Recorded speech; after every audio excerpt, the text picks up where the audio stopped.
തരംമാറ്റിലാണെങ്കിൽ നമുക്ക് കാണാനായിട്ട് കഴിയുന്നത് നന്ദു അനി വേർപിരിയലിലേക്കാണോ കാര്യങ്ങൾ കൊണ്ടുപോകുന്നത് എത്തുന്നത് എന്ന് കാണേണ്ടിയിരിക്കുന്നു പ്രേക്ഷകരെ. പ്രിയ കൂട്ടുകാരെ, മുത്തശ്ശനാണെങ്കിൽ നിശ്ചയം നടത്താനായിട്ട് വാശി പിടിക്കുകയും ഒരുങ്ങി നിൽക്കുകയുമാണല്ലോ.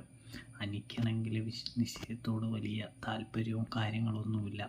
കാരണം നന്ദുവിനെ മാത്രമേ താൻ വിവാഹം കഴിക്കുകയുള്ളൂ എന്ന് നമ്മുടെ അനി മനസ്സുകൊണ്ട് തുറന്നു പറയുകയാണ്.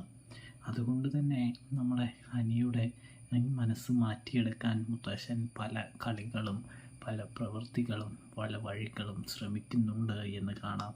അതിലൊന്നാണ് ആദർശിനോട് പറയുന്നത് എന്ന് കാണാൻ കഴിയും.